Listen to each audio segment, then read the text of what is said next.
I lose energy by finishing. Now my counterpart, those of you who are squirming in your chairs, are probably gifted to the left, as is my friend Dwayne. What that would mean is your brain, and I think my friend David would be a good example, you thrive on limiting options. So you're very good at getting and keeping focus and at setting priorities. And you work best in a tidy and organized space. When Dwayne and I work together, I want a little music and a cup of tea, and we get all our stuff out and we're ready to work, and then I want to talk about something else. And for Dwayne, if he had to work where I work, it would be like 10 radios all on a different station. I mean, he just couldn't focus. If you go into his area, he usually shuts the door and clears his desk. And he does finish one thing before starting another. So interestingly, the way I go drives him crazy, and I really have a great deal of problems staying focused. But what we've done is put those two together to work out a whole brain system. Another thing that's a prime characteristic of the left is he thinks in detail. And when I rush in with a bright idea, he's already thinking, how long will it take? Where will it fit on the calendar? How much money will it take? How many people? If I thought that way, I probably wouldn't come up with as many great ideas. I'd calm down a bit, but often when I'm excited and looking to him for approval, he's kind of turning gray. I mean, it's like, oh my gosh, here we go again. And Dwayne really gets energy by the follow-through, by the finish up. So you can kind of see how these are balancing opposites, and you can either make a great team or a divorce is just around the corner. We might think true leadership is about the ability to bring both styles into a united whole.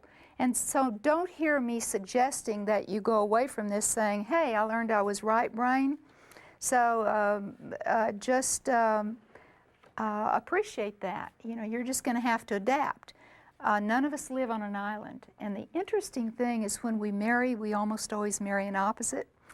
What's attractive in courtship may not be so in marriage. It's like he's so fun and cute and entertaining, and you get married and it's, why don't you pick up your underwear?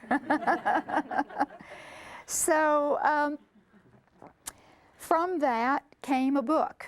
And the way it happened was kind of interesting. I was teaching graduate school, and in my mind, abstract research didn't make much sense. It never interested me very much. And so I said to my students, who were all teachers of gifted kids, I suggest you take one of your most pressing problems and let that be your research topic. And then while you're doing your graduate work, they were all teaching full-time and going to school and parents and had busy lives. While you're doing your research, you'll be solving a problem that really needs a solution. Probably doesn't surprise you, many of them put time management right at the top of the list. So we went back to their school, and we did this in Plano in 3 middle schools. And we used several hundred kids, 6th, 7th, 8th graders. And I volunteered to come in and teach my traditional time management. Then we did our whole brain study and challenged the kids to help us come up with whole brain solutions, which they did. And they were dynamite. So we created a book together, and they took them home and put them to work with their families. And what we found, to our delight, was they not only could do it, but they were sustainable. Pretty soon, parents were saying, hey, we need you in our company. And not long after that, Dwayne and I were approached by a publisher, and so we then began to work with our business clients and their families. In fact, TXU was one of the groups that we worked with, several hundred families, to create it was an adult version, but it's for people of all ages. And the fun is they're tips that work for families or work teams in any situation. And I'm hoping that all of you had time to do your assessment that we gave you in advance. And let's just look quickly at that. The first question was, how do you start your day? Is it by making a list, setting priorities, and sticking to them? And if you'd say, that's me every day, promptly, you know, before I drink my first cup of coffee, I've got my list out. Well, you might be a 4 or a 5 to the left. Or if you laugh and say fat chance, you might be answering on the other side, do you work best by just getting started? and working on several tasks at once. And that was my classic way of doing things. When I'd come in, there'd be a big stack, and I'd sort of start at the top and dig through and think to myself, you know, I could get several projects done in the time Dwayne's down there planning. Or let's go to the second one, prioritizing. Is it easy for you to prioritize tasks and know approximately how much time to allot for each? If so, again, you'd be far to the left, in L5 or 4, or if you say, maybe a 2 or a 3. Or on the other hand, do you find it difficult to prioritize tasks because the order and amount of time you spend on them can change hourly based on the circumstance? I would even write it differently today and say, do you typically find that you bite off more than you can chew?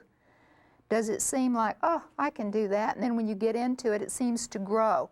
That would be a very strong right brain, so you'd score yourself 4 or 5 to the right. Now, one tip, as you were going through this, you might think, you know, at work, I really do have a plan and a schedule, and I stick to it. But at home, I got 3 preschoolers, very young kids, so, you know, that would never work in. And even if you made a plan, it's just, you just have to kind of go with the flow.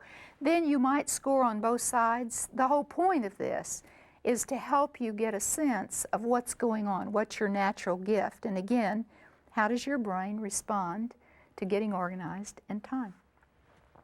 One tip I'd like to give you that I hope is very freeing.